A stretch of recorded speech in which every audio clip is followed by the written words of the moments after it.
पौराणिक कथाओं में आज हम सुनेंगे तुला संक्रांति की कथा। इस कथा के सुनने से इंसान को कभी भी धन की कमी नहीं होती है और उसे हमेशा पद प्रतिष्ठा की प्राप्ति होती है। लेकिन सुनने से पहले चैनल को सब्सक्राइब कर दें, लाइक और शेयर करें। तो भक्तजन मन में माँ लक्ष्मी को ध्यान में रखते हुए आइए सुनते हैं। तुला संक्रांति या गर्भना संक्रांति महाअष्टमी के दिन पड़ती है। इस दिन का काफ़ी महत्व है।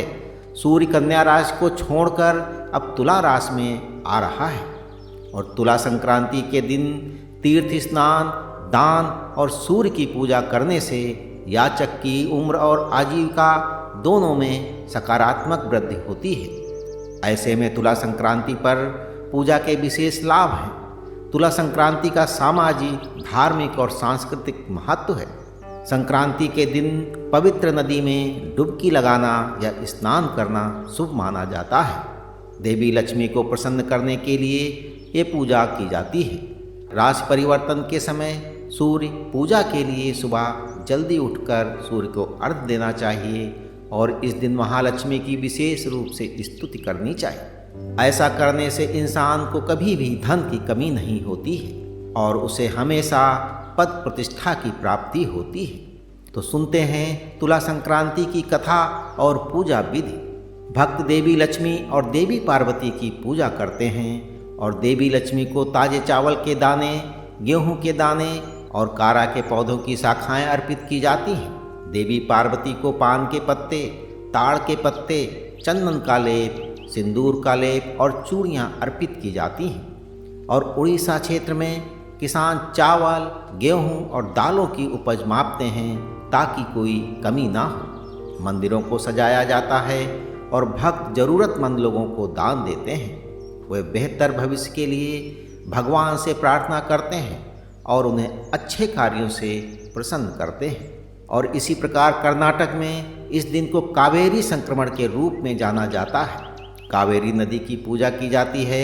इसका स्रोत ताला कावेरी है। जब सूर्य तुला राशि में प्रवेश करता है तो ब्रह्मगिरी पहाड़ों पर ब्रह्मकुंडिके के नाम से जाना जाने वाला एक छोटा फव्वारा ताल कावेरी को भरने लगता है। ताल कावेरी से जल लेने के लिए भक्त एकत्रित होते हैं और ऐसा माना जाता है कि इस जल को पीने से व्यक्ति को मोक्ष की प्राप्ति होती है।